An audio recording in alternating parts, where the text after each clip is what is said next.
Hello everyone, this is Rambabu Amle. Welcome to Success Journey TV channel.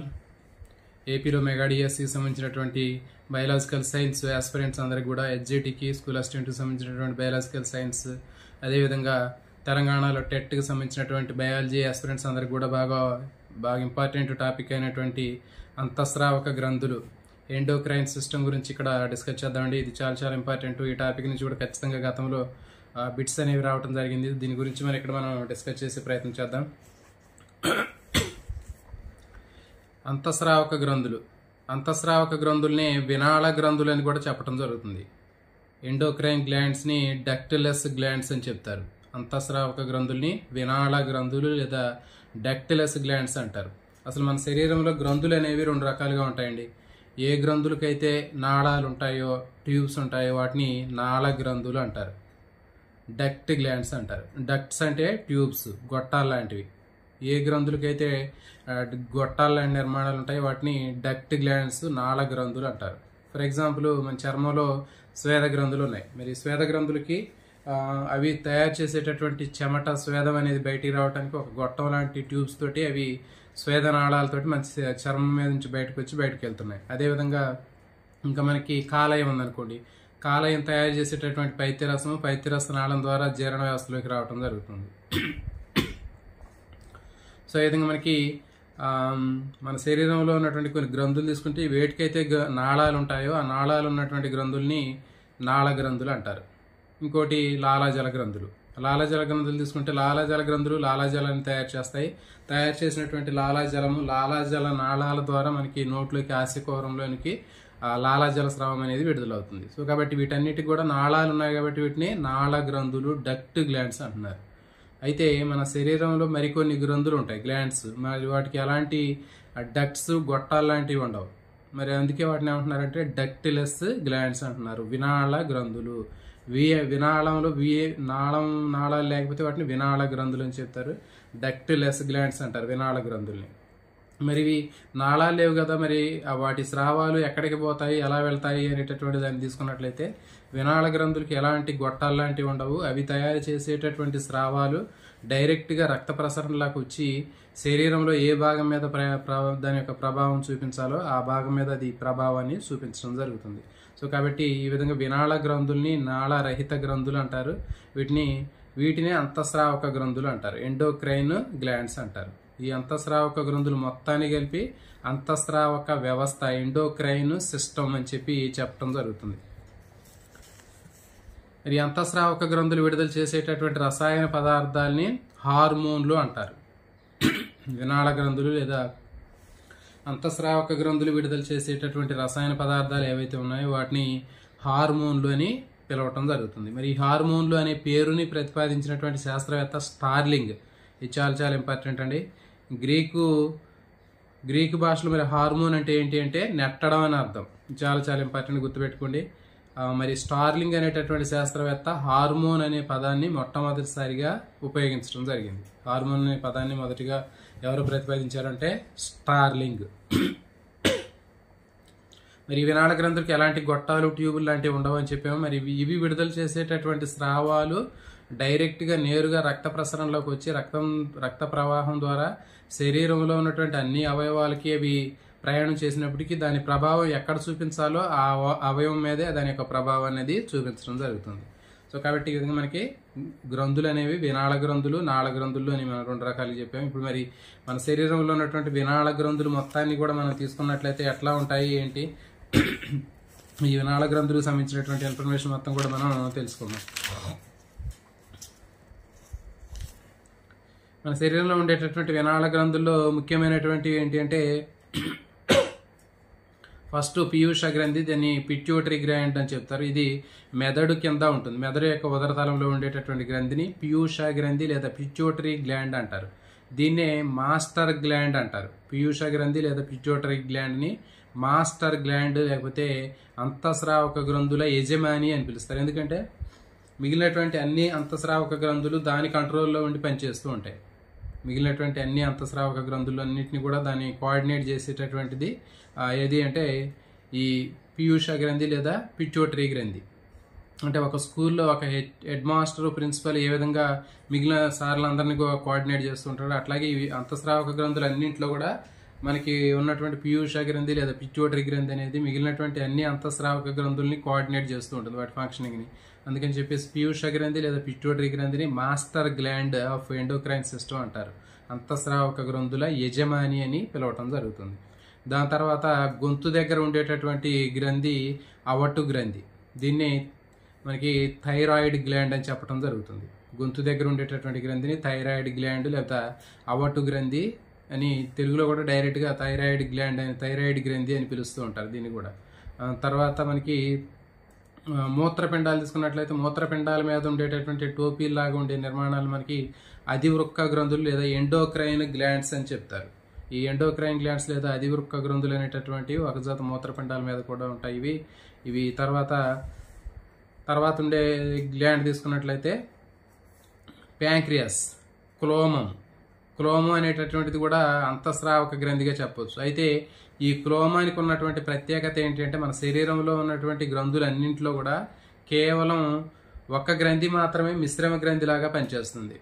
అది క్లోమం. చాలా చాలా important అని గుర్తుపెట్టుకోండి. మన శరీరంలో ఉన్నటువంటి గ్రంథుల్లో కేవలం మిశ్రమ గ్రంథి లాగా ఉన్నటువంటి గ్రంథి కేవలం ఒకటి మాత్రమే ఉంది. ఆ ఒక గ్రంథి ఏది అంటే క్లోమం, ప్యాంక్రియాస్ అంటారు. ఎందుకు మరి దాన్ని మిశ్రమ గ్రంథి అంటున్నారంటే అది బహిస్రావక గ్రంథి లాగా పనిచేస్తుంది, అంతఃస్రావక గ్రంథి లాగా కూడా పనిచేస్తుంది. అంటే మరి బహిస్రావక భాగం అనేది ఏం చేసింది అంటే అది క్లోమం నుంచి క్లోమరసాన్ని కాలేయం నుంచి క్లోమం నుంచి క్లోమరసం విడుదలవుతుంది. విడుదలైనటువంటి క్లోమరసం మనకి జీర్ణ వ్యవస్థలోకి వచ్చి ఆహారాన్ని జీర్ణం చేయడానికి ఉపయోగపడుతుంది క్లోమరసం.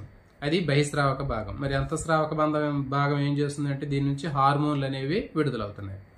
సో కాబట్టి కేవలం మన శరీరంలో ఉన్నటువంటి ఒక గ్రంథి అది క్లోమం అనేది బహిస్రావక గ్రంథి లాగా పనిచేస్తుంది, అంతఃస్రావక గ్రంథి లాగా పనిచేస్తుంది. కాబట్టి దాన్ని మాస్టర్ గ్లాండ్ దాన్ని అందుకే దాన్ని ఏమంటారంటే మిశ్రమ గ్రంథి లేకపోతే మిక్స్డ్ గ్లాండ్ అని చెప్తారు.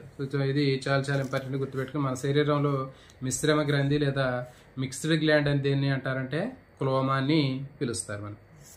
నెక్స్ట్ ఇంకా పురుషుల్లో ముష్కాలు, అదేవిధంగా స్త్రీలు తీసుకున్నట్లయితే స్త్రీల్లో స్త్రీ బీజకోశాలు ఇవి కూడా అంతఃస్రావక గ్రంథుల్లాగా పనిచేస్తూ ఉంటాయి. సో ఇప్పుడు మరి ఒక్కొక్క దాని గురించి మనం ఇక్కడ డిస్కస్ చేద్దామండి. అంతఃస్రావక గ్రంథుల యజమాని అని చెప్పే మాస్టర్ గ్లాండ్, పిట్యూటరీ గ్లాండ్. మరి దీని గురించి నేర్చుకునే ముందు మిగిలినటువంటి గ్రంథుల గురించి నేర్చుకుంటే ఇదేం చేసిద్ది అనేటటువంటి దాన్ని మనం తర్వాత ఈజీగా నేర్చుకోవచ్చు. హెచ్జిటికి టెక్స్ట్ బుక్స్ ఏ ఇయర్వి చదవాలో చెప్పండి సార్.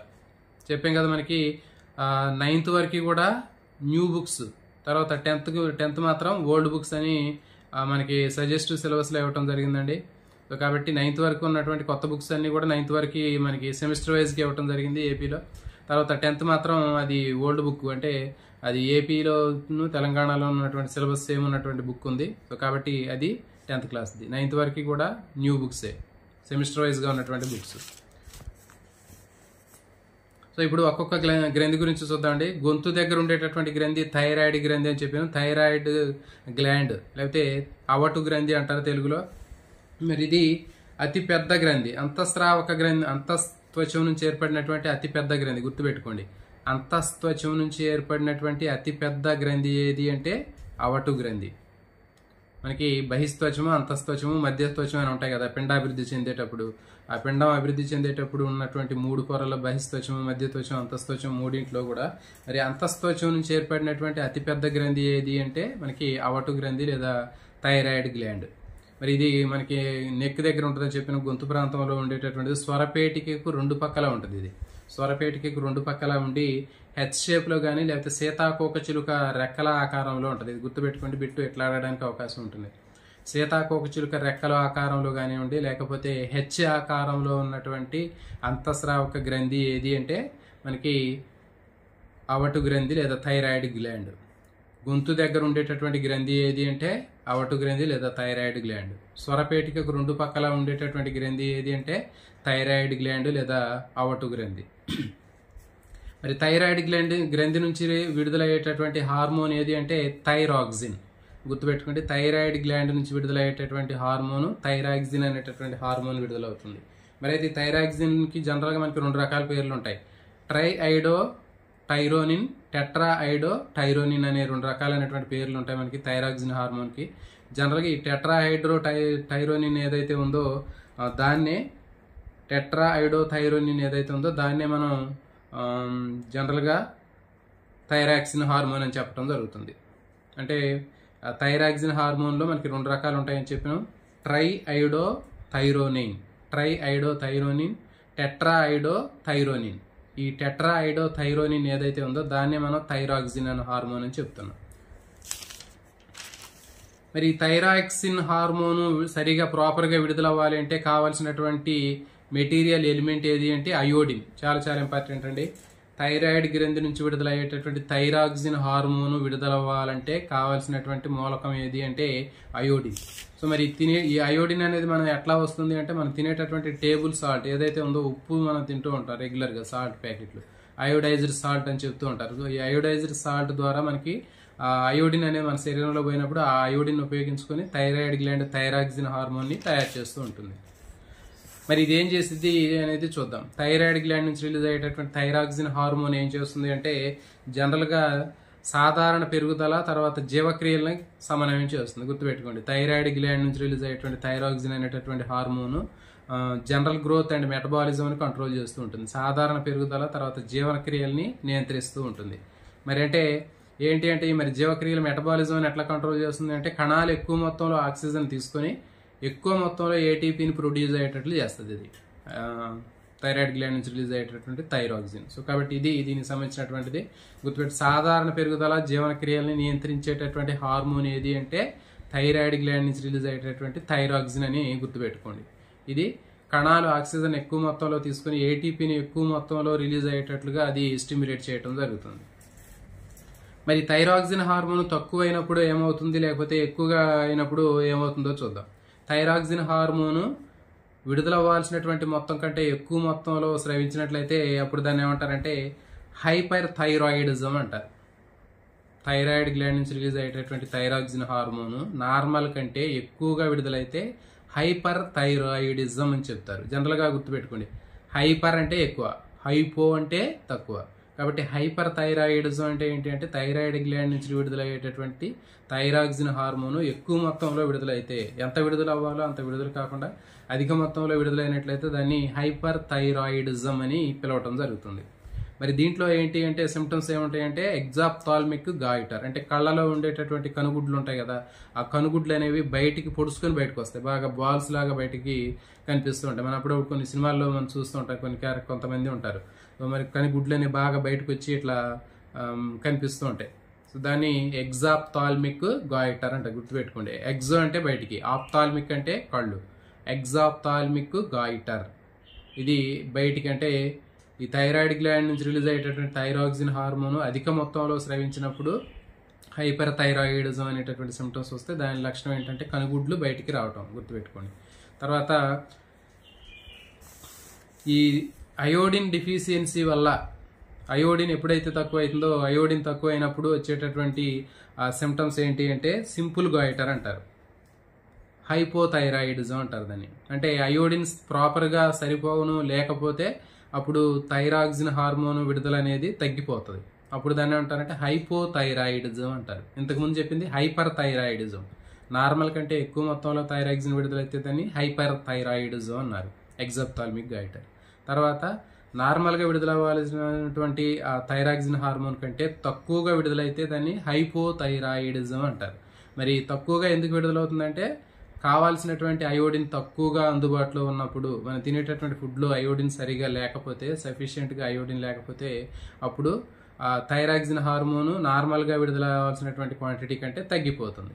దాన్ని హైపోథైరాయిడిజం అంటారు. దీని సిమ్టమ్స్ ఏంటంటే సింపుల్ గాయిటర్, సరళ గాయిటర్ అంటారు. అంటే ఈ సరళ గాయిటర్లు చూడండి, కొంతమందికి నెక్ దగ్గర పెద్ద ఒక కాయలాగా బయటికి ఇట్లా కనిపిస్తూ ఉంటుంది. దాన్ని ఏమంటారంటే సింపుల్ గాయిటర్ అంటారు, గుర్తుపెట్టుకోండి. ఎగ్జాప్థాల్మిక్ గాయిటర్ అంటే కనుగుడ్లు బయటికి రావటం, థైరాక్సిన్ హార్మోన్ ఎక్కువగా విడుదలైతే. ఒకవేళ థైరాక్సిన్ హార్మోన్ తక్కువగా విడుదలైతే అప్పుడు గొంతు దగ్గర ఉండాల్సినటువంటి ఆ గ్రంథి అనేది ఉబ్బి అట్లా ఒక కాయలాగా కనిపిస్తూ ఉంటుంది. దీన్ని సింపుల్ గాయిటర్ అంటారు. ఇది సింపుల్ గాయిటర్, పైన ఎగ్జాప్థాల్మిక్ గాయిటర్. ఇది హైపోసీక్రేషన్, ఇది హైపర్ సీక్రేషన్. సో ఇది దీనికి సంబంధించినటువంటిది. నెక్స్ట్ అధివృక్క గ్రంథి. అధివృక్క గ్రంథి అనేది మనం ఎడ్రినల్ గ్లాండ్ అని చెప్తారు. ఈ ఎడ్రినల్ గ్లాండ్ లేదా అధివృక్క గ్రంథి మనకి మూత్రపిండాల పైన క్యాప్స్, టోపీ లాగా ఉండేటటువంటి స్ట్రక్చర్ని అధివృక్క గ్రంథులు లేకపోతే ఎడ్రినల్ గ్లాండ్స్ అని చెప్తారు. మరి దీంట్లో అధివృక్క గ్రంథుల్లో 2 భాగాలు ఉంటాయండి. అధివృక్క వల్కలం ఉంటుంది, అధివృక్క దవ్వ ఉంటుంది. జనరల్గా మనకి కిడ్నీలో తెలుసు, వెలుపల వల్కలం ఉంటుంది, లోపల దవ్వ అనే భాగాలు ఉంటాయి కదా కిడ్నీలో. సో అదే విధంగా మనకి ఆ మూత్రపిండం మీద ఉంది కాబట్టి దాన్ని కూడా మనం 2 భాగాలుగా డివైడ్ చేస్తాం. అధివృక్క వల్కలం ఉంటుంది, అధివృక్క దవ్వ అనే భాగం ఉంటుంది. బయట అధివృక్క వల్కలం ఉంటుంది, ఎడ్రినల్ కార్టెక్స్, లోపల ఎడ్రినల్ మెడుల్లా ఉంటుంది. అధివృక్క దవ్వ అనే భాగం ఉంటుంది. మరి అధివృక్క వల్కలం నుంచి కొన్ని హార్మోన్లు విడుదలవుతాయి, అధివృక్క దవ్వ నుంచి కొన్ని హార్మోన్లు విడుదలవుతాయి. మరి అధివృక్క వల్కలం నుంచి ఏ హార్మోన్లు విడుదలవుతాయి అనేది తీసుకున్నట్లయితే glucocorticoids, mineralocorticoids, sex corticoids. So ఈ 3 కూడా గ్లూకోకార్టికాయిడ్స్ అంటారు, గుర్తుపెట్టుకోండి. Glucocorticoids, mineralocorticoids, sex corticoids. ఈ 3 హార్మోన్లు అధివృక్క వల్కలం నుంచి విడుదలవుతాయి. అధివృక్క వల్కలం నుంచి విడుదలయ్యే హార్మోన్లన్నీ 3 ఉంటాయి, 3 రకాలు ఉంటాయి.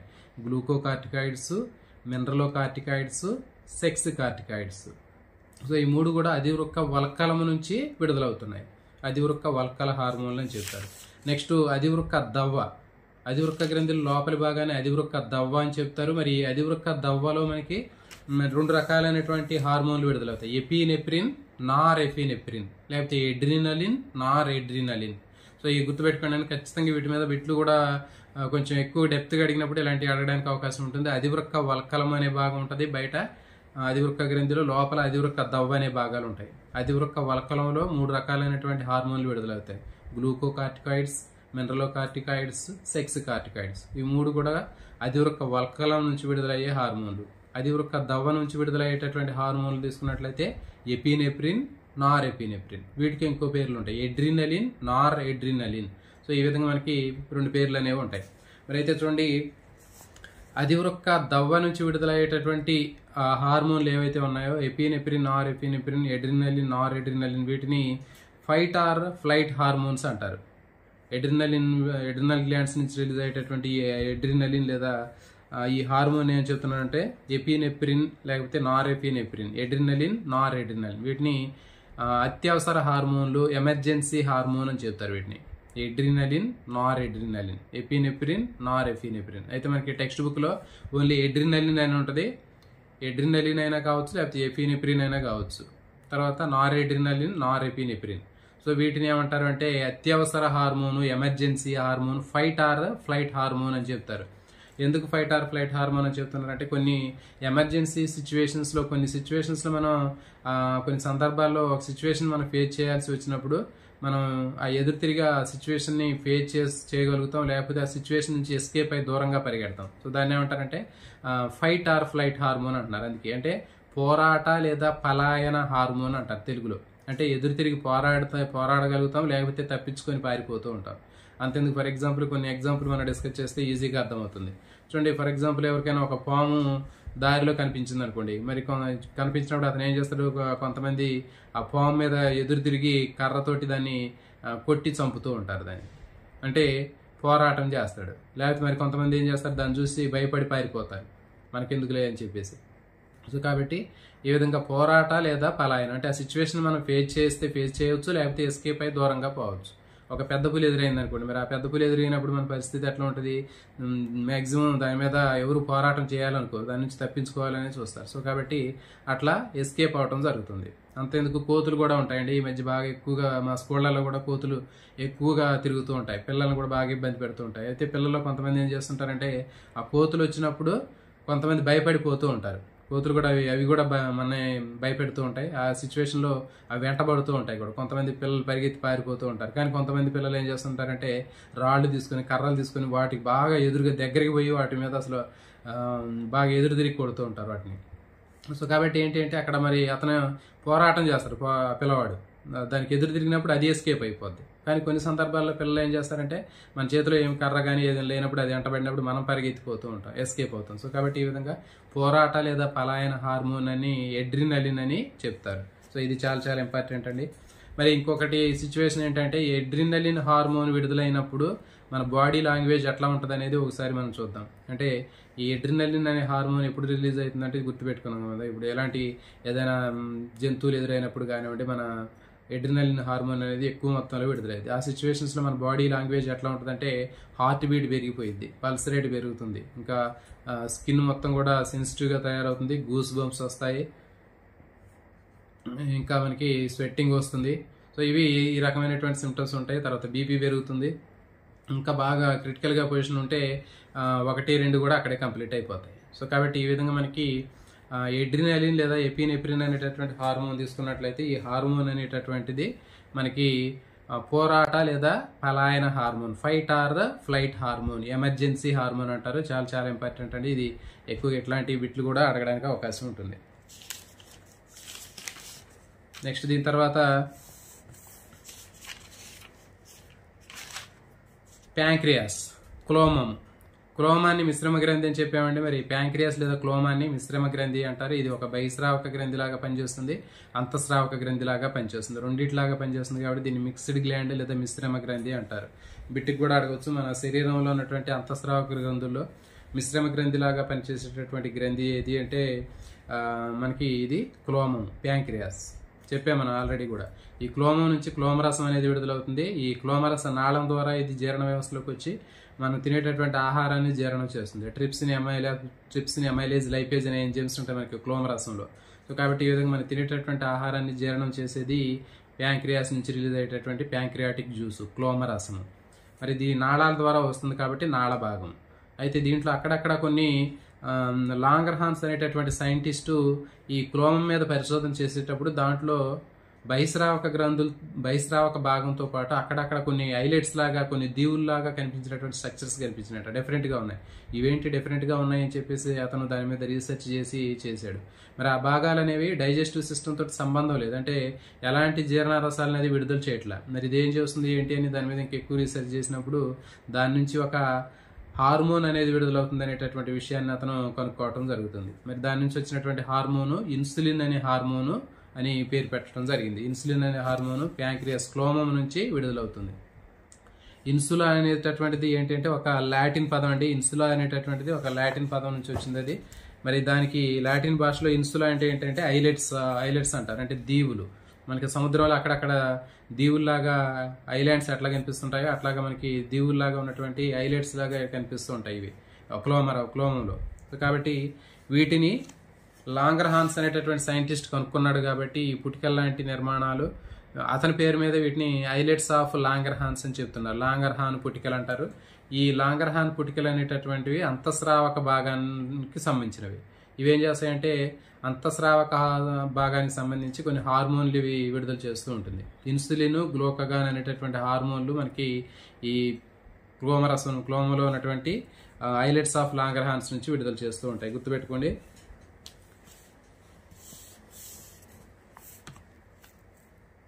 ఐలెట్స్ ఆఫ్ లాంగర్హాన్స్ ని కనుక్కున్నటువంటి శాస్త్రవేత్త పాల్ లాంగర్హాన్స్. ఇతను ఈ ప్యాంక్రియాస్ లో ఉన్నటువంటి కొన్ని ఐలెట్స్ లాగా ఉన్నటువంటి స్ట్రక్చర్స్ ని కనుక్కొని అతని పేరు మీదనే వీటిని పేరు పెట్టడం జరిగింది. మరి ఇన్సులిన్ అనేటటువంటి ఆ పదము లాటిన్ భాష నుంచి వచ్చిందని చెప్పాం. ఇన్సులిన్ అనేటటువంటి పదం లాటిన్ భాష నుంచి వచ్చింది. లాటిన్ భాషలో ఇన్సులా అంటే ఏంటి అంటే ఒక ఐలాండ్ అని అర్థం, ఒక దీవి లాంటి భాగం అని అర్థం. మరి అయితే ఈ ఇన్సులిన్ని కనుక్కున్న తర్వాత, దానికి పేరు పెట్టిన తర్వాత దాదాపు ఒక 10 సంవత్సరాల తర్వాత కొంతమంది శాస్త్రవేత్తలు టొరంటో, బాంటింగ్, బెస్ట్, మెక్లాడ్, సో వీళ్ళందరూ కలిసి చనిపోయినటువంటి డెడ్ బాడీల్లో ఉన్నటువంటి ప్యాంక్రియాస్ని వాళ్ళు తీసి వాటి నుంచి కలెక్ట్ చేసి ఇన్సులిన్ అనే హార్మోన్ని ఎక్స్ట్రాక్షన్ చేయడం జరిగింది. ఇంపార్టెంట్ అండి. ఈ సైంటిస్టులు 4 శాస్త్రవేత్తలు టొరంటో, బాంటింగ్, బెస్ట్, మెక్లాడ్, వీళ్ళందరూ కూడా చనిపోయినటువంటి కుక్కలు కానివ్వండి, ఇక పశువులు కానీ ఇలాంటి జంతువుల్లో ఉన్నటువంటి డీజనరేట్ అయ్యేటటువంటి జంతువుల్లో ఉన్నటువంటి ప్యాంక్రియాస్ని వాళ్ళు ఎక్స్ట్రాక్షన్ చేసి దాని నుంచి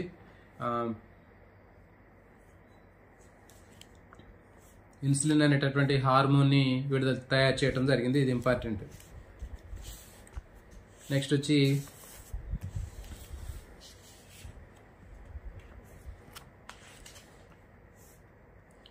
చూడండి, మరి ఈ ప్యాంక్రియాస్ తీసుకున్నట్టయితే ప్యాంక్రియాస్ లో మనకి 2 రకాలైనటువంటి ప్యాంక్రియాస్ నుంచి రిలీజ్ అయ్యేటటువంటి అంతఃస్రావక హార్మోన్లో మనకి 2 రకాలైనటువంటి హార్మోన్లు ఉంటాయని చెప్పాం. అంటే వీటిలో 2 రకాలైనటువంటి కణాలు ఉంటాయని చెప్పాం. లాంగ్రహాన్స్ పుటికల్లో 2 రకాలైనటువంటి పుటికలు ఉంటాయని చెప్పాం. ఆల్ఫా కణాలు, బీటా కణాలు. ఆల్ఫా కణాలు అనేవి గ్లూకగాన్ అనే హార్మోన్ విడుదల చేస్తాయి. గుర్తుపెట్టుకోండి, మనకి క్లోమ గ్రంథి నుంచి విడుదలయ్యేటటువంటి ఆ క్లోమ రసాన్ని మనం పరిశీలించినట్లయితే దాంట్లో ఆ క్లోమ గ్రంథిలో ఉండేటటువంటి అంతఃస్రావక భాగంలో మనకి 2 రకాలైనటువంటి కణాలు ఉంటాయని చెప్పినాం. ఆల్ఫా కణాలు, బీటా కణాలు. ఆల్ఫా కణాలు అనేవి గ్లూకగాన్ని విడుదల చేస్తాయి, బీటా కణాలు ఇన్సులిన్ విడుదల చేస్తాయి. గుర్తుపెట్టుకోండి. అయితే దీనికి కోడ్ ఏంటంటే ఆల్ఫా కణాలు గ్లూకగాన్ని విడుదల చేస్తాయి, ఆగు అని గుర్తుపెట్టుకోండి. ఆల్ఫా కణాలు గ్లూకగాన్ని విడుదల చేస్తాయి. బీటా కణాలు, బి అన్నప్పుడు ఈ పదం వస్తూ ఉంటుంది. బీటా అంటే ఈ అనే పదం వస్తుంది కాబట్టి ఇన్సులిన్ అని గుర్తుపెట్టుకోండి. ఆల్ఫా కణాలు గ్లూకగాన్ని, బీటా కణాలు ఇన్సులిన్ అనే హార్మోన్ని విడుదల చేస్తాయి. మరి ఇవి రెండు ఏం చేస్తాయి అనేది చూద్దాం. ఇన్సులిన్ అనేటటువంటి హార్మోన్ రక్తంలో చక్కెర స్థాయిని ఏం చేసింది అంటే తగ్గించింది. అంటే మన రక్తంలో ఎప్పుడైతే చక్కెర స్థాయి గ్లూకోజ్ లెవెల్ ఎక్కువైందో ఆ ఎక్కువైనటువంటి గ్లూకోజ్ లెవెల్ ఏం చేస్తుంది అంటే తగ్గిస్తుంది. తగ్గించడం అంటే ఏం చేస్తుంది, ఎక్కువగా ఉన్నటువంటి గ్లూకోజ్ని గ్లైకోజన్గా కన్వర్ట్ చేసి లివర్లో స్టోర్ చేసింది ఇన్సులిన్. గుర్తుపెట్టుకోండి, ఇన్సులిన్ అనేది ఏం చేస్తుంది అంటే అధికంగా ఉన్నటువంటి రక్తంలో ఎక్కువగా ఉన్నటువంటి చక్కెర స్థాయిని తగ్గిస్తుంది. అధికంగా ఉన్నటువంటి చక్కెర కానివ్వండి, గ్లూకోజ్ కానీ దాన్ని ఆ గ్లూకోజ్ని చక్కెరని గ్లైకోజన్గా మార్చి లివర్లో స్టోర్ చేస్తుంది. ఇది ఇన్సులిన్. మరి గ్లూకగాన్ ఏం చేస్తుంది అంటే దీనికి రివర్స్. ఎప్పుడైతే రక్తంలో చక్కెర స్థాయి తక్కువైందో, రక్తంలో చక్కెర స్థాయి తక్కువ అయినప్పుడు ఇంతకుముందు మనకి లివర్లో స్టోర్ అయింది కదా గ్లైకోజన్ రూపంలో, ఆ గ్లైకోజన్ మళ్ళీ గ్లూకోజ్గా మార్చింది. సో కాబట్టి ఈ విధంగా మనకి రెండు కూడా ఆపోజిట్గా పనిచేస్తుంటాయి.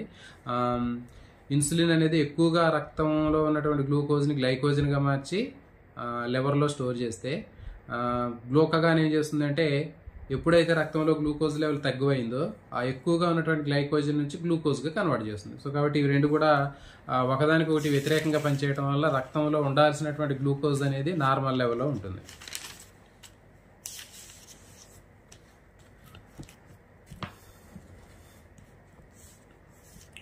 చూడండి, ఇంకోటి ఈ సందర్భంలో మనకి ఇన్సులిన్ అనే హార్మోను ఏం చేసింది, రక్తంలో ఎక్కువగా ఉన్నటువంటి చక్కెర స్థాయిని, రక్తంలో అధికంగా ఉన్నటువంటి గ్లూకోజ్ని కానివ్వండి, షుగర్ని కానివ్వండి, చక్కెరని గ్లూకోజ్ని గ్లైకోజన్గా మార్చి లివర్లో స్టోర్ చేస్తుందని చెప్పాం. మరి ఒకవేళ ఇన్సులిన్ హార్మోన్ విడుదల కాకపోతే ఏమవుతుంది, సఫిషియెంట్గా విడుదల కాకపోతే ఇన్సులిన్ హార్మోను మరి అధికంగా ఉన్నటువంటి గ్లూకోజ్ అనేది గ్లైకోజన్గా మారకుండా అధికంగా ఉన్నటువంటి ఎక్సెస్ ఆఫ్ గ్లూకోజ్ మొత్తం కూడా యూరిన్ ద్వారా బయటికి పోతుంది. మరి ఆ విధంగా యూరిన్ ద్వారా బయటకు పోవడం వల్ల ఏమవుతుందంటే మనకి నీరసం రావటం, తర్వాత ఇట్లా హెల్త్కి సంబంధించినటువంటి ఇష్యూస్ అనేవి రావటం జరుగుతుంది. సో కాబట్టి ఎనర్జీ లాస్ అవటం జరుగుతుంది.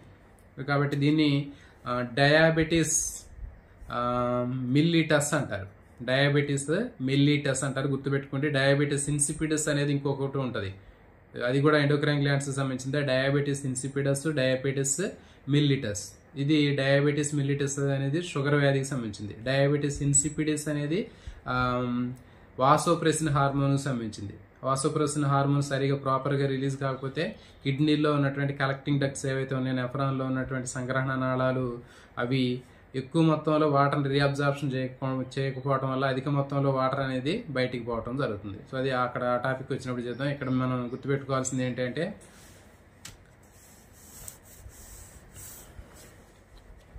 రక్తంలో ఎక్కువగా ఉన్నటువంటి చక్కెర గ్లూకోజ్ ఏదైతే ఉందో అధికంగా ఉన్నటువంటి గ్లూకోజ్ గ్లైకోజన్గా మార్చేటటువంటిది ఇన్సులిన్ హార్మోన్. ఈ ఇన్సులిన్ హార్మోన్ ప్రాపర్గా రిలీజ్ కాకపోతే అధికంగా ఉన్నటువంటి గ్లూకోజ్ గ్లైకోజన్గా కన్వర్ట్ కాదు, అప్పుడు అది మూత్రం ద్వారా బయటకు విసర్జించడం జరుగుతుంది. దీన్నే చక్కెర వ్యాధి లేదా షుగర్ అని చెప్తారు. మధుమేహ వ్యాధి డయాబెటీస్ అని చెప్పడం జరుగుతుంది. డయాబెటీస్ జనరల్గా డయాబెటీస్ అంటారు, దాంట్లో డయాబెటీస్ మిల్లిటస్ అనే పదం ఉంటుంది. మరి దీన్ని ఎట్లా గుర్తుపెట్టుకోవచ్చు, డయాబెటీస్ ఇన్సిపిడిసా డయాబెటీస్ మిల్లిటస్ అనేది ఎట్లా గుర్తుపెట్టుకోవచ్చు అంటే డయాబెటీస్ మిల్లిటస్ అనే పదాన్ని గుర్తుపెట్టుకోండి.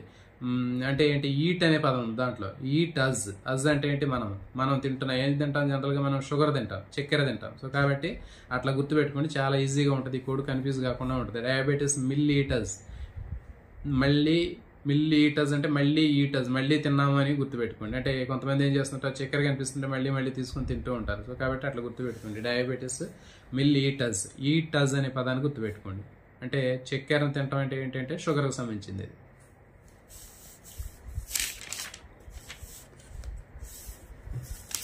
నెక్స్ట్ ముష్కాలు, తర్వాత స్త్రీల్లో స్త్రీ బీజకోశాలు. సో వీటిని గురించి చూద్దామంటే, ముష్కాలు తీసుకున్నట్లయితే ముష్కాలు అనేటటువంటివి కూడా ఇవి అంతఃస్రావక గ్రంథుల్లాగా పనిచేస్తుంటాయి. ముష్కాలు అనేవి ముష్క గోణుల లోపల ఉంటాయి. మరి ముష్క గోణుల లోపల ఉన్నటువంటి ముష్కాలు అనేవి అంతఃస్రావక గ్రంథుల్లాగా పనిచేసి వీటి నుంచి కూడా అంతఃస్రావక హార్మోన్లను విడుదల చేయడం జరుగుతుంది. ముష్కాల నుంచి విడుదలయ్యేటటువంటి హార్మోన్ ఏది అంటే టెస్టోస్టిరాన్. గుర్తుపెట్టుకోండి, ముష్కాల నుంచి విడుదలయ్యేటటువంటి హార్మోను టెస్టోస్టిరాన్ అనే హార్మోను విడుదలవుతుంది.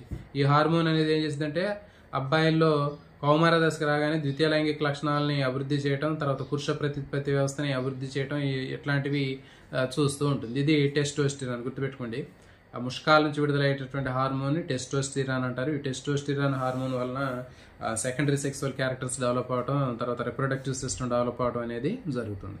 నెక్స్ట్ స్త్రీలు తీసుకున్నట్లయితే స్త్రీల్లో స్త్రీ బీజకోశాల నుంచి ఈస్ట్రోజన్, ప్రొజెస్టరాన్ అనే హార్మోన్లు విడుదలవుతాయి. ఇవి రెండు కూడా స్త్రీల్లో విడుదలయ్యేటటువంటి అంతఃస్రావక గ్రంథులు. స్త్రీ బీజకోశాల నుంచి విడుదలయ్యే ఈస్ట్రోజన్, ప్రొజెస్టరాన్. ఈస్ట్రోజన్ ఏం చేస్తుందంటే ద్వితీయ లైంగిక లక్షణాలు ఏర్పడేటట్లు చేస్తుంది. తర్వాత 28 డేస్కి ఒకసారి జరిగేటటువంటి మెన్స్ట్రువల్ సైకిల్ని కంట్రోల్ చేస్తుంది. ఈస్ట్రోజన్ అనేది అమ్మాయిల్లో అడాలసెన్స్ ఏజ్లోకి రాగానే, కౌమార దశకు రాగానే సెకండరీ సెక్సువల్ క్యారెక్టర్స్ డెవలప్ అయ్యేటట్లు చేస్తుంది. దాంతోపాటు ఫీమేల్ రిప్రొడక్టివ్ సిస్టమ్ని డెవలప్ చేయడం. సో ఇట్లాంటివి కూడా మొత్తం తర్వాత 28 డేస్కి ఒకసారి జరిగేటటువంటి పీరియడ్స్, మెన్స్ట్రువల్ సైకిల్ని కంట్రోల్ చేస్తూ ఉంటుంది. నెక్స్ట్ ప్రొజెస్టరాన్ ఏం చేస్తుందంటే ఇది గర్భాధారణ జరిగిన తర్వాత మొత్తం గర్భ సంచికి సంబంధించినటువంటి దాన్ని అది మొత్తం దాన్ని సెట్ చేస్తూ ఉంటుంది. అంటే గర్భాశయ యొక్క గోడల్ని అది మంచిగా ప్రాపర్గా డెవలప్ అయ్యేటట్లు చేస్తుంది. తర్వాత మ్యామరీ గ్లాండ్స్ని స్టిమ్యులేట్ చేసి ఆ మిల్క్ ప్రొడక్షన్ అయ్యేటట్లుగా చేయటం జరుగుతుంది. పిండ ప్రతిస్థాపన చెప్పాం కదా, పిండ ప్రతిస్థాపన కోసం కూడా ఉపయోగపడుతుంది. ప్రొజెస్టిరాన్ అనేటటువంటిది దేనికోసం ఉపయోగపడుతుంది అంటే పిండ ప్రతిస్థాపన చేయడానికి ఉపయోగపడుతుంది. అంటే ఫర్టిలైజేషన్ జరిగిన తర్వాత ఫర్టిలైజ్డ్ ఎగ్ ఏదైతే ఉంటుందో, ఫలదీకరణం చెందినటువంటి అండము గర్భాశయంలోకి వచ్చిన తర్వాత గర్భాశయ గోడలకి అతుక్కోవటాన్ని మనం ఇంప్లాంటేషన్ లేకపోతే పిండ ప్రతిస్థాపన అంటారు. ఆ విధంగా ఇంప్లాంటేషన్, పిండ ప్రతిస్థాపన జరగడానికి ప్రొజెస్టిరాన్ అనేది బాగా ఉపయోగపడుతుంది. తర్వాత మ్యామరీ గ్లాండ్స్, క్షీర గ్రంథుల్ని అది స్టిమ్యులేట్ చేసి ఆ మిల్క్ ప్రొడక్షన్ని అయ్యేటట్లుగా చేస్తుంది. సో కాబట్టి ఈ విధంగా గుర్తుపెట్టుకోండి, స్త్రీలో ఓవరీస్ నుంచి రిలీజ్ అయ్యేటటువంటి హార్మోన్లు ఈస్ట్రోజన్, ప్రొజెస్టిరాన్. ఈస్ట్రోజన్ అనేది ఏం చేస్తుందంటే స్త్రీలలో 28 డేస్కి ఒకసారి జరిగేటటువంటి మెన్స్ట్రువల్ సైకిల్ని కంట్రోల్ చేస్తుంది. తర్వాత సెకండరీ సెక్సువల్ క్యారెక్టర్ని ప్రొడ్యూస్ చేస్తుంది, డెవలప్ అయ్యేటట్లు చేస్తుంది. ప్రొజెస్టరాన్ ఏం చేస్తుందంటే చెప్పి ఇంప్లాంటేషన్ కోసం ఉపయోగపడుతుంది. అంటే ఫర్టిలైజేషన్ జరిగిన తర్వాత ఫర్టిలైజ్డ్ ఎగ్ గర్భాశయ గోడలకు అతుక్కోవటం, అంటే ఇంప్లాంటేషన్ జరగడానికి చేస్తుంది. తర్వాత మ్యామరీ గ్లాండ్స్ని స్టిమ్యులేట్ చేసి మిల్క్ ప్రొడక్షన్ అయ్యేటట్లుగా చేస్తుంది. సో ఇది వీటికి సంబంధించింది. Next pituitary gland. మరి పిట్యూటరీ గ్లాండ్ గురించి చూద్దాం ఇప్పుడు.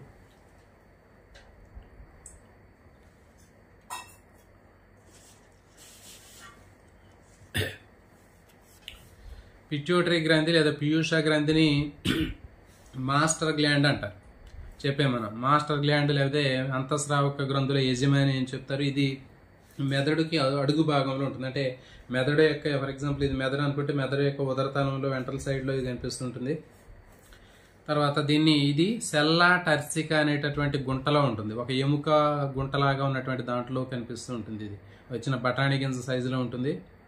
మరి దీనికి ప్రొటెక్ట్ చేయడం కోసం ఒక చిన్న గుంటలో ఉంటుంది. ఇది ఆ గుంటని ఏమంటారు అంటే సెల్లా టర్సికా అంటారు. గుర్తుపెట్టుకోండి, సెల్లా టర్సికా అనేటటువంటి ఒక బోనీ పిట్, ఎముక గుంటలో మనకి పీయూష గ్రంథి లేదా పిట్యూటరీ గ్లాండ్ అనేది జాగ్రత్తగా ప్రొటెక్ట్ చేయబడుతుంది.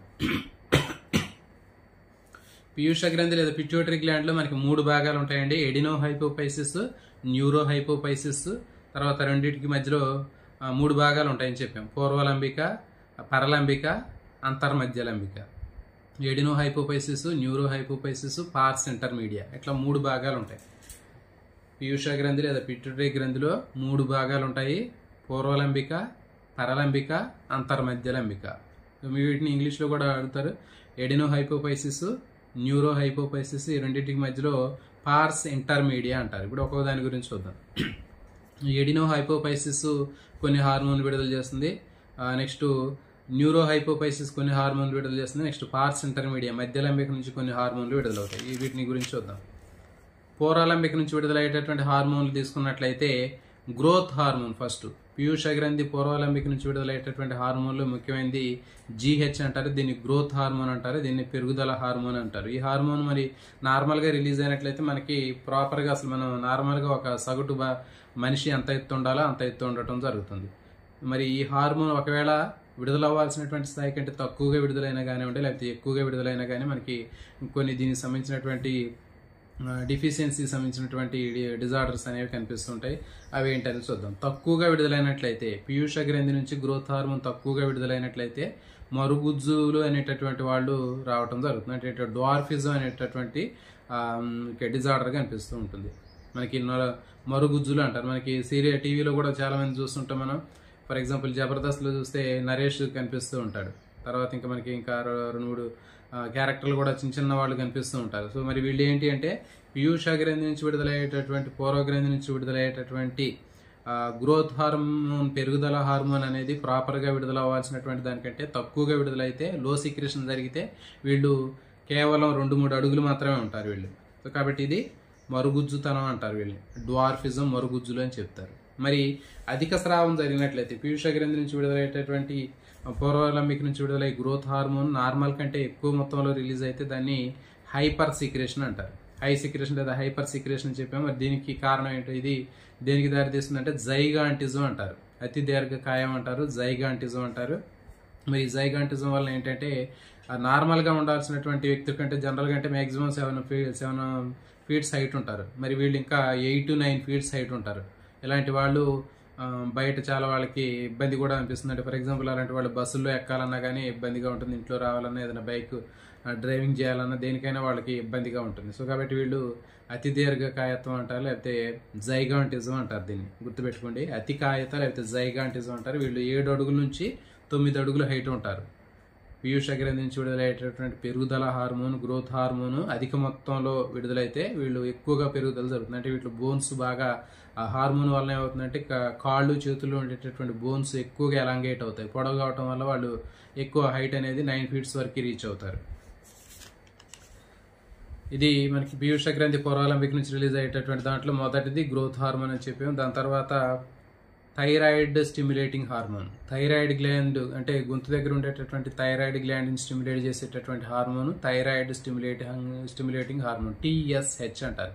థైరాయిడ్ స్టిమ్యులేటింగ్ హార్మోన్ ఇదేం చేసింది అంటే పీయూష గ్రంథి పూర్వాలంబిక నుంచి వచ్చినటువంటి TSH thyroid stimulating hormone thyroid గ్లాండ్ని స్టిమ్యులేట్ చేసి దాని నుంచి థైరాక్సిన్ హార్మోన్ని ప్రాపర్గా రిలీజ్ అయ్యేటట్లు చేస్తుంది. చెప్పాం కదా, మరి థైరాయిడ్ గ్లాండ్ నుంచి థైరాక్సిన్ హార్మోన్ విడుదలైతే మనకి నార్మల్గా మెటబాలిక్ యాక్టివిటీస్, నార్మల్ గ్రోత్ ఉంటాయి అని చెప్పాం. ఒకవేళ ఈ హార్మోన్ లేకపోతే, థైరాయిడ్ స్టిమ్యులేటింగ్ హార్మోన్ థైరాయిడ్ గ్లాండ్ని స్టిమ్యులేట్ చేయకపోతే ఆ థైరాయిడ్ గ్లాండ్ నుంచి థైరాక్సిన్ హార్మోన్ విడుదల కాదు. సో కాబట్టి థైరాయిడ్ గ్లాండ్ నుంచి రిలీజ్ అయ్యే థైరాక్సిన్ అది ప్రాపర్గా పనిచేయాలంటే ఈ థైరాయిడ్ స్టిమ్యులేటింగ్ హార్మోన్ అనేది చాలా చాలా ఇంపార్టెంట్.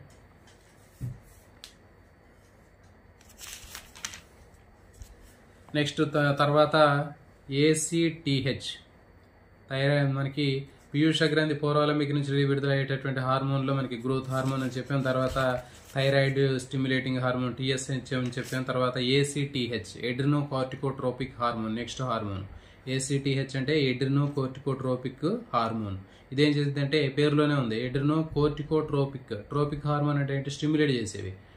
అడ్రినల్ కార్టెక్స్ని స్టిమ్యులేట్ చేస్తుంది. అధివృక్క వల్కలాన్ని స్టిమ్యులేట్ చేసి అధివృక్క వల్కల హార్మోన్లు నార్మల్గా రిలీజ్ అయ్యేటట్లు చేస్తుంది. మనం చెప్పాం గ్లూకోకార్టికాయిడ్స్, మినరలోకార్టికాయిడ్స్, సెక్స్ కార్టికాయిడ్స్ విడుదలవుతాయని చెప్పాం కదా. అవి ప్రాపర్గా రిలీజ్ అవ్వాలంటే ఇక్కడ పీయూష గ్రంథి పూర్వాలంబిక నుంచి యాంటీరియర్ లోబ్ నుంచి రిలీజ్ అయ్యేటటువంటి ఎడ్రినో కార్టికోట్రోపిక్ హార్మోన్ వచ్చి ఈ అడ్రినల్ కార్టెక్స్ని స్టిమ్యులేట్ చేస్తేనే అప్పుడు అడ్రినల్ కార్టెక్స్ నుంచి గ్లూకోకార్టికాయిడ్స్, మినరలోకార్టికాయిడ్స్, సెక్స్ కార్టికాయిడ్స్ అవి ప్రాపర్గా రిలీజ్ అవుతాయి.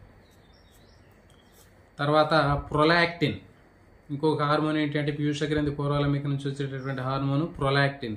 ఇదేం చేసిద్ది అంటే దీన్ని లాక్టోజెనిక్ హార్మోన్ అని కూడా అంటారు. ప్రొలాక్టిన్ ఇంకో పేరు ఏంటంటే లాక్టోజెనిక్ హార్మోన్ అంటారు. ఇది మ్యామరీ గ్లాండ్స్ని స్టిమ్యులేట్ చేసి మిల్క్ ప్రొడక్షన్ అయ్యేటట్లుగా చేస్తుంది. అంటే ఫర్టిలైజేషన్ జరిగిన తర్వాత ప్రెగ్నెన్సీ టైంలో ఇది మ్యామరీ గ్లాండ్స్ని స్టిమ్యులేట్ చేసి మిల్క్ ప్రొడక్షన్ అయ్యేటట్లుగా చేస్తుంది. ప్రొలాక్టిన్ అనే హార్మోన్ గుర్తుపెట్టుకోండి.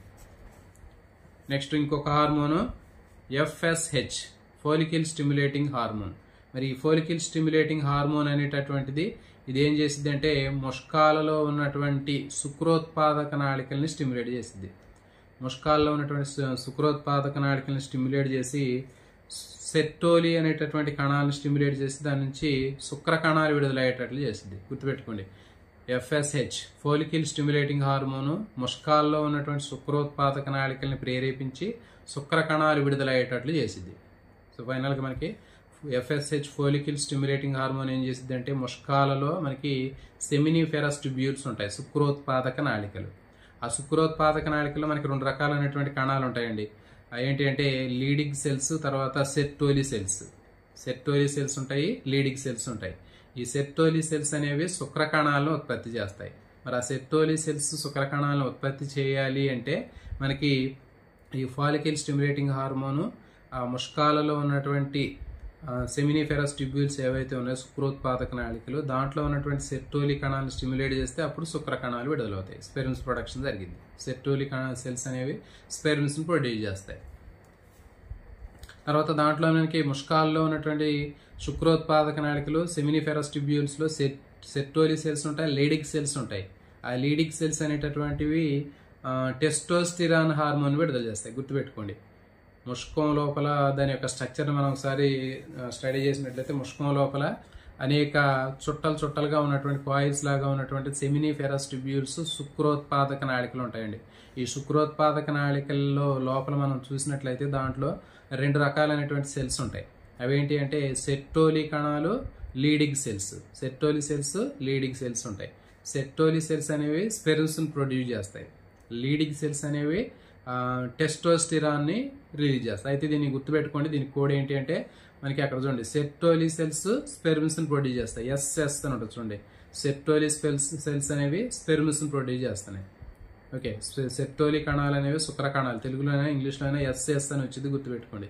సెర్టోలి కణాలు అనేవి శుక్ర కణాలను ఉత్పత్తి చేస్తాయి. సెర్టోలి సెల్స్ స్పెర్మ్స్ని ప్రొడ్యూస్ చేస్తాయని చెప్పి SS ఉంటుందని చెప్పిన. నెక్స్ట్ లీడింగ్ సెల్స్ అనేవి టెస్టోస్టిరాన్ హార్మోన్ విడుదల చేస్తాయి. L&T అని గుర్తుపెట్టుకోండి. అంటే L&T అనేటువంటి సిమెంట్ ఉంటుంది కదా, L&T అని గుర్తుపెట్టుకోండి. L అనగానే మనకి తర్వాత L&T అని గుర్తుపెట్టుకోండి. అంటే లీడింగ్ సెల్స్ నుంచి టెస్టోస్టిరాన్ హార్మోన్ విడుదలవుతుంది. సో కాబట్టి ఈ విధంగా మనకి FSH హార్మోన్ ఏం చేస్తుందంటే ముష్కాల్లో ఉన్నటువంటి శుక్రోత్పాదక నాళికల్ని స్టిమ్యులేట్ చేసి శుక్ర కణాలు ఉత్పత్తి అయ్యేటట్లు చేస్తుంది. అది మేల్స్లో. తర్వాత ఫీమేల్స్ తీసుకున్నట్లయితే ఫీమేల్స్లో FSH హార్మోన్ ఏం చేస్తుందంటే ఫోలికిల్ స్టిమ్యులేటింగ్ హార్మోన్ స్త్రీ బీజ కోశాల్లో ఉన్నటువంటి ఆ పుటికల్ని ఏవైతే ఉన్నాయో ఫాలికిల్స్, వాటిని స్టిమ్యులేట్ చేసింది. సెకండరీ ఫాలికిల్స్, దాని నుంచి గ్రాఫియన్ ఫాలికిల్స్ వస్తాయి. సో ఈ విధంగా గ్రాఫియన్ ఫాలికిల్స్ డెవలప్ అవడానికి మనకి ఈ FSH హార్మోన్ యూజ్ అవుతుంది. దాని నుంచి ఈస్ట్రోజన్ అనే హార్మోన్ని విడుదలయ్యేటట్లు చేస్తుంది. గుర్తుపెట్టుకోండి, FSH హార్మోన్ అనేది స్త్రీల్లో ఈస్ట్రోజన్ హార్మోన్ని విడుదలయ్యేటట్లు చేస్తూ ఉంటుంది. ఈస్ట్రోజన్ హార్మోను రిలీజ్ అవుతుంది. FSH హార్మోన్ అనేది ఫాలికిల్ స్టిమ్యులేటింగ్ హార్మోన్. తీసుకుని మనం ఇప్పుడు ఫర్ ఎగ్జాంపుల్ స్త్రీ బీజ కోశాల స్ట్రక్చర్ తీసుకుంటే స్త్రీ బీజ కోశాల్లో మనకి ఫస్ట్ ఆ ఎపిథీలియల్ సెల్స్ నుంచి మనకి ఫాలికిల్స్ డెవలప్ అవుతాయండి. ప్రైమరీ ఫాలికిల్స్, సెకండరీ ఫాలికిల్స్, దాని నుంచి గ్రాఫియన్ ఫాలికిల్ తయారైంది. ఆ గ్రాఫియన్ ఫాలికిల్ నుంచి నెక్స్ట్ గ్రాఫియన్ ఫాలికిల్లో మెచ్యూర్డ్ ఎగ్ ఉంటుంది. ఆ గ్రాఫియన్ ఫాలికిల్లో ఉన్నటువంటి మెచ్యూర్డ్ ఎగ్ ఎప్పుడైతే మెచ్యూర్ అయ్యి ఆ గ్రాఫియన్ ఫాలికిల్ బ్రేక్ అయిపోతుందో దాని నుంచి ఎగ్ అనేది బయటకు రిలీజ్ అవుతుంది. ఓవరీ నుంచి స్త్రీ బీజ కోశాల నుంచి అండం అనేది బయటకు విడుదలవుతుంది. దాన్ని అండోత్సర్గం అంటారు. అండోత్సర్గం జరిగిన తర్వాత గ్రాఫియన్ ఫాలికిల్ ఏదైతే ఉందో దాన్ని ఏమని చెప్తారంటే కార్పస్ లూటియం అంటారు. తర్వాత గుర్తుపెట్టుకోండి, గ్రాఫియన్ ఫాలికిల్ బ్రేక్ అయిపోయిన తర్వాత అండం విడుదలవుతుంది, దాన్ని అండోత్సర్గం అంటారు. అండోత్సర్గం జరిగిన తర్వాత ఆ గ్రాఫియన్ ఫాలికిల్ని నెక్స్ట్ ఏమంటారంటే కార్పస్ లూటియం అంటారు. సో ఈ కార్పస్ లూటియం అనేది నెక్స్ట్ ప్రొజెస్టిరాన్ అనే హార్మోన్ని విడుదల చేస్తుంది. సో కాబట్టి ఇప్పుడు మనం దేని గురించి చెప్పుకుంటున్నామంటే FSH హార్మోన్ గురించి నేర్చుకున్నాం. అంటే ఫాలికిల్ స్టిమ్యులేటింగ్ హార్మోన్ అనేది స్త్రీ బీజకోశాల్లో ఉన్నటువంటి పుటికల్ని లేదా ఫాలికిల్స్ స్టిమ్యులేట్ చేసి ప్రైమరీ ఫాలికిల్స్, దాని నుంచి సెకండరీ ఫాలికిల్స్, తర్వాత గ్రాఫియన్ ఫాలికిల్స్ స్టేజ్కి వచ్చిన తర్వాత గ్రాఫియన్ ఫాలికిల్స్ నుంచి ఈస్ట్రోజన్ హార్మోన్ని రిలీజ్ అయ్యేటట్లు చేస్తుంది. సో గుర్తుపెట్టుకోండి, FSH హార్మోన్ అనేది స్త్రీ బీజకోశాలను స్టిమ్యులేట్ చేసి ఈస్ట్రోజన్ అనే హార్మోన్ని విడుదల అయ్యేటట్లు చేస్తుంది. మరి ఆ ఈస్ట్రోజన్ హార్మోన్ ఏమి రిలీజ్ చేస్తాయి అంటే ఆ స్త్రీ బీజకోశాల్లో ఉన్నటువంటి గ్రాఫియన్ ఫాలికిల్స్ రిలీజ్ చేస్తాయి. గుర్తుపెట్టుకోండి, స్త్రీ బీజకోశాల్లో ఉన్నటువంటి ఫాలికిల్స్ ఏ స్టేజ్లోకి వచ్చినాకంటే గ్రాఫియన్ ఫాలికిల్ స్టేజ్లోకి వచ్చిన తర్వాత ఇవి ఈస్ట్రోజన్ హార్మోన్ విడుదల చేస్తాయి. సో కాబట్టి FSH హార్మోన్ అనేది ఈ స్త్రీ బీజకోశాల్లో ఉన్నటువంటి గ్రాఫియన్ ఫాలికిల్స్ని స్టిమ్యులేట్ చేస్తే అప్పుడు ఈస్ట్రోజన్ హార్మోన్ విడుదలవుతుంది. Next LH. నెక్స్ట్ హార్మోన్ ఏంటంటే LH అంటే ల్యూటినైజింగ్ హార్మోన్.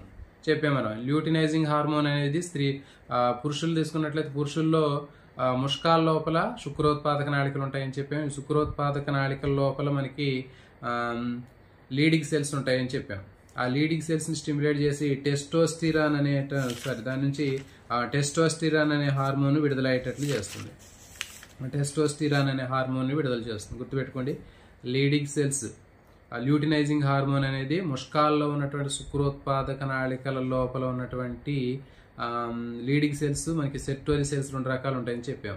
సెర్టోలి సెల్స్ స్పెర్మ్స్ని ప్రొడ్యూస్ చేస్తాయని చెప్పాం. దాని తర్వాత లీడింగ్ సెల్స్ ఉంటాయని చెప్పాం. ఓకే, ఆ లీడింగ్ సెల్స్ అనేవి టెస్టోస్టిరాన్ని విడుదల చేస్తాయి. అంటే ల్యూటినైజింగ్ హార్మోన్ దేన్ని స్టిమ్యులేట్ చేస్తుంది అంటే లీడింగ్ సెల్స్ని స్టిమ్యులేట్ చేసి దాని నుంచి టెస్టోస్టిరాన్ హార్మోన్ని విడుదలయ్యేటట్టు చేస్తుంది. నెక్స్ట్ స్త్రీలు తీసుకున్నట్లయితే ఫీమేల్స్లో ఏం చేస్తుందంటే LH హార్మోను అండోత్సర్గం జరిగేటట్లు చేసిద్ది. మనం ఇంతకుముందు చెప్పాం గ్రాఫియన్ ఫోలికిల్ తయారవుతుందని చెప్పాం. గ్రాఫియన్ ఫోలికిల్ ఈస్ట్రోజన్ హార్మోన్ తయారు చేస్తుందని చెప్పాం కదా. తయారు చేసిన తర్వాత ఆ గ్రాఫియన్ ఫోలికిల్ ఎప్పుడైతే దాంట్లో ఒక మెచ్యూర్డ్ ఎగ్ ఉంటుందో అప్పుడు ఆ మెచ్యూర్డ్ ఎగ్ ఉన్నటువంటి గ్రాఫియన్ ఫోలికిల్ బ్రేక్ అయిపోయిన తర్వాత దాని నుంచి అండము ఉదరకోరంలోకి విడుదలయ్యేటట్లు చేస్తుంది. దీన్ని అండోత్సర్గం అంటారు. సో గుర్తుపెట్టుకోండి, అండోత్సర్గం జరగడానికి ఉపయోగపడేటటువంటి హార్మోన్ ఏది అంటే మనకి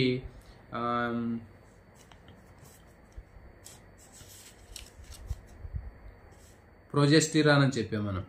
ఓకే, అంటే ఈ ల్యూటినైజింగ్ హార్మోన్ స్టిమ్యులేట్ చేయటం వల్ల మనకి ల్యూటినైజింగ్ హార్మోను గ్రాఫియన్ ఫోలికిల్ని స్టిమ్యులేట్ చేసినప్పుడు దాని నుంచి అండం అనేది విడుదలవుతుంది, అండోత్సర్గం జరుగుతుంది. సో గుర్తుపెట్టుకుంటే అండోత్సర్గం జరగడానికి ఉపయోగపడేటటువంటి హార్మోన్ ఏది అంటే ల్యూటినైజింగ్ హార్మోన్. ఈ LH హార్మోన్ అనేది గ్రాఫియన్ ఫోలికిల్ని స్టిమ్యులేట్ చేస్తే అది అండోత్సర్గం జరుగుతుంది. నెక్స్ట్ అండోత్సర్గం జరిగిన తర్వాత ఖాళీగా ఉన్నటువంటి అండం లేనటువంటి ఖాళీగా ఉన్నటువంటి పుటిక ఏదైతే ఉందో దాన్ని కార్పస్ లూటియం అంటారు.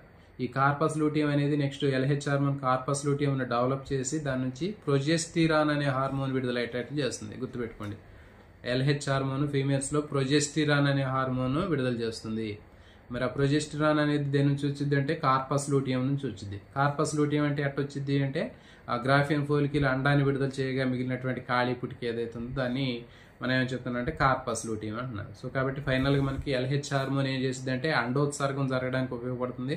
అండోత్సర్గం జరిగిన తర్వాత ఆ ఖాళీగా ఉన్నటువంటి పుటికని కార్పస్ లూటియం అన్నారు. దాని నుంచి ప్రొజెస్టిరాన్ హార్మోన్ విడుదలయ్యేటట్లు చేస్తుంది.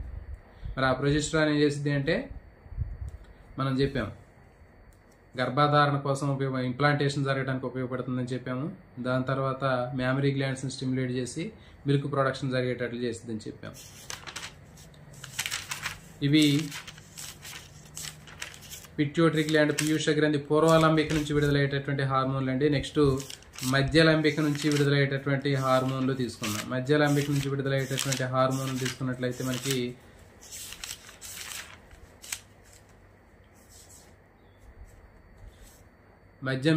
మధ్యలంబిక పార్స్ ఇంటర్మీడియా అంటారు దీన్ని. దీంట్లో మరి మెలనోసైట్ స్టిమ్యులేటింగ్ హార్మోన్ అనేది విడుదలవుతుంది, MSH అంటారు. మెలనోసైట్ స్టిమ్యులేటింగ్ హార్మోన్ అనేది పీయూష గ్రంథి, పిట్యూటరీ గ్రంథి యొక్క మధ్యలంబిక నుంచి విడుదలవుతుంది. మెలనోసైట్ స్టిమ్యులేటింగ్ హార్మోన్ ఇది చర్మంలో ఉన్నటువంటి మెలనోసైట్ కణాలని స్టిమ్యులేట్ చేసి మెలనిన్ ప్రొడ్యూస్ చేస్తాయి. అంటే మెలనిన్ అనేది చర్మానికి రంగునిచ్చేటటువంటి పదార్థం. సో కాబట్టి ఇది రంగుని కంట్రోల్ చేస్తూ ఉంటుంది, గుర్తుపెట్టుకోండి. నెక్స్ట్ మూడో భాగం ఏంటంటే పరలంబిక, దాన్ని న్యూరో హైపోఫైసిస్ అంటారు. పీయూష గ్రంథిలో మూడో లంబిక ఏది అంటే పరలంబిక, దాన్ని న్యూరో హైపోపైసిస్ అంటారు. మరి దీంట్లో 2 రకాలైనటువంటి హార్మోన్లు విడుదలవుతాయి. పరలంబిక నుంచి 2 రకాల హార్మోన్లు విడుదలవుతాయి. అవేంటి అంటే oxytocin, vasopressin. Oxytocin, vasopressin. Oxytocin ఏం చేసింది, వాసోప్రెసిన్ ఏం చేసింది అనేది చూద్దాం.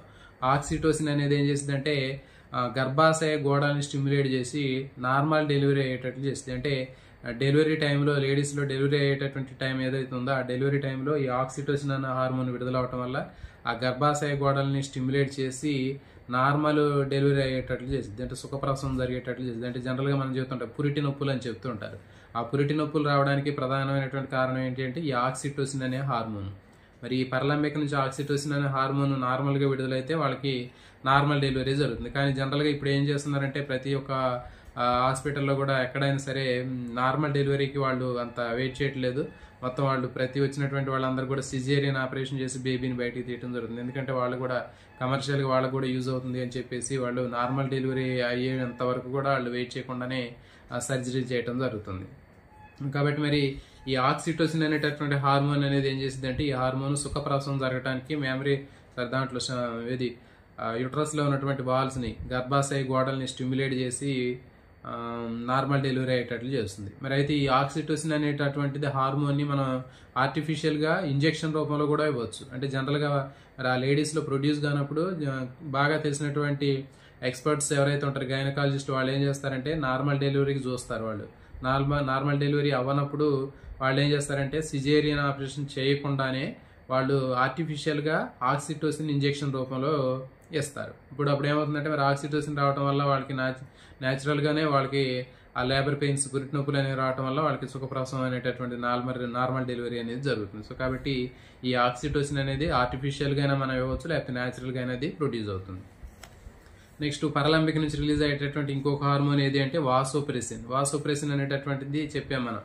మూత్రపిండాల్లో ఉన్నటువంటి నెఫ్రాన్లు అనేటటువంటి నిర్మాణాలు ఉంటాయని చెప్పాం. దాంట్లో సంగ్రహణ నాళాలు, కలెక్టింగ్ డక్ట్స్ ఉంటాయని చెప్పాం.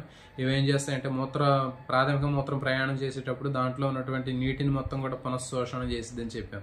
ఆ నీటిని పునఃశోషణం చేసిన తర్వాత అధిక గాఢత కలిగినటువంటి మూత్రం విడుదలవడానికి మనకి వాసోప్రెసిన్ అనేది విడుదలవుతుంది. ఇప్పుడు వేసవి కాలంలో మనం బయట తిరుగుతూ ఉంటాం. బయట తిరిగినప్పుడు బాగా అధిక గాఢత కలిగినటువంటి మూత్రం అనేది బయటికి విడుదలవుతూ ఉంటుంది. ఎందుకంటే మరి ఆ టైంలో యూరిన్ ద్వారా పోయే వాటర్ మొత్తాన్ని కూడా ఎక్కువగా రీఅబ్జార్ప్షన్ జరుగుతుందట. సో కాబట్టి వాసోప్రెసిన్ హార్మోన్ ఎప్పుడు విడుదలవుతుంది అంటే మన శరీరానికి నీటి అవసరం ఎక్కువగా ఉన్నప్పుడు వాసోప్రెసిన్ హార్మోన్ విడుదలవుతుంది. అంటే సమ్మర్ టైంలో ఎలాంటి టైంలో ఎక్కువగా వాసోప్రెసిన్ విడుదలవుతుంది. మరి ఎప్పుడు ఈ హార్మోన్ విడుదలవ్వదు అంటే మనకి ఎప్పుడైతే నీటి అవసరం తక్కువగా ఉంటుందో, మన శరీరానికి చెమట పట్టదో అలాంటి సిచ్యువేషన్స్లో ఈ హార్మోన్ తక్కువగా విడుదలవుతుంది. ఫర్ ఎగ్జాంపుల్ వర్షాకాలం కానివ్వండి, చలికాలం కానివ్వండి, ఎక్కువ రిపీటెడ్గా యూరినేషన్ జరుగుతూ ఉంటుంది. మరి దానికి కారణం ఏంటంటే అప్పుడు వాసోప్రెసిన్ అనే హార్మోన్ చాలా తక్కువగా రిలీజ్ అవుతుంది. మన బాడీకి వాటర్ అవసరం ఉండదు కాబట్టి యూరిన్ ద్వారా రీఅబ్జార్ప్షన్ జరగదు. అందుకని ఎక్కువ సార్లు రిపీటెడ్గా యూరినేషన్ చేయాల్సినటువంటి అవసరం ఉంటుంది.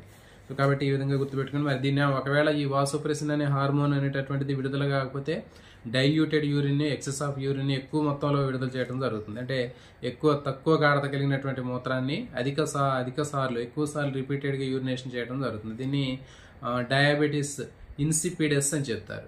డయాబెటీస్ ఇన్సిపిడస్ అని చెప్తారు. అది అక్కడ డయాబెటీస్ మిల్లిటస్ షుగర్ సంబంధించిందని చెప్పి ఇది డయాబెటీస్ ఇన్సిపిడస్. సో ఇదండి దీనికి సంబంధించినటువంటి టాపిక్. నెక్స్ట్ ఇట్లా రెగ్యులర్గా మ్యాక్సిమం మీకు ముఖ్యమైనటువంటి అంశాలన్నీ కూడా ఎక్స్ప్లెయిన్ చేసేటటువంటి ప్రయత్నం అయితే చేస్తాను. ఒక రిక్వెస్ట్ సార్, ఫ్లో చార్ట్ వేస్తే చెప్పండి సార్. హార్మోన్స్ చాలా ఉన్నాయి, కన్ఫ్యూజ్గా ఉంది. వీటికి సంబంధించి నేను మీకు దాంట్లో కమ్యూనిటీ ట్యాబ్లో ఫొటోస్ పెడతానండి. మీరు వాటిని చూసుకొని ఒకసారి ఫాలో అవ్వండి. ఎందుకంటే ఇవన్నీ కూడా మనకి ఉన్నటువంటి టైంలో ఇవన్నీ బోర్డు మీద చెప్పి ఎక్స్ప్లెయిన్ చేయాలంటే ఇప్పుడు ప్రస్తుతం ఉన్నటువంటి టైంలో అన్నీ కవర్ అవడం కష్టం. కాబట్టి వీటికి సంబంధించి నేను మీకు ఫొటోస్ మీకు దాంట్లో కమ్యూనిటీ ట్యాబ్లో షేర్ చేస్తాను. అవసరమైన వాళ్ళు యూజ్ చేసుకోండి. వీటికి సంబంధించి చూసినారంటే మ్యాక్సిమం మీకు అందరికి కూడా చాలా యూజ్ అవుతుంది. అంటే ఇప్పుడు చెప్పేటటువంటి ఇన్ఫర్మేషన్ మొత్తం కూడా మీకు కొన్ని నోట్స్ రూపంలో నేను ప్రిపేర్ చేయడం జరిగింది. సో కాబట్టి కొంచెం ఇంటర్మీడియట్ స్టాండర్డ్ని బేస్ చేసుకుని కూడా తయారు చేయడం జరిగింది. మీకు సఫిషియెంట్గా ఉంటాయి ఇవి. కాబట్టి ఇవి కమ్యూనిటీ ట్యాబ్లో వీటిని పోస్ట్ చేస్తాను. మీకు అవసరమైన వాళ్ళు యూజ్ చేసుకోండి. మీకు అంత క్లియర్గానే ఉంది. ఇక్కడ మీకు మంచిగా అర్థమయ్యేటట్లుగా వీటికి సంబంధించి మొత్తం వేశాను. ఓకే అండి. ఇంకా లైవ్లో ఎవరైనా ఉన్నటువంటి ఆస్పిరెంట్స్ ఎవరన్నా మరి మంచిగా మీరు టైం టేబుల్ వేసుకొని మంచిగా ప్రిపేర్ అవ్వండి. All the best. నెక్స్ట్ మళ్ళీ ఇంకో టాపిక్లో మళ్ళీ కలుద్దాం. హెచ్జిటికి టెక్స్ట్ బుక్స్ ఏ ఇయర్స్ చదవాలి చెప్పాం కదండి. గతం మనకి 9th క్లాస్ వరకు కూడా సెమిస్టర్ 1 సెమిస్టర్ 2 బుక్స్ ఉన్నాయని చెప్పాం. 10th మాత్రం ఓల్డ్ బుక్ అని చెప్పాం.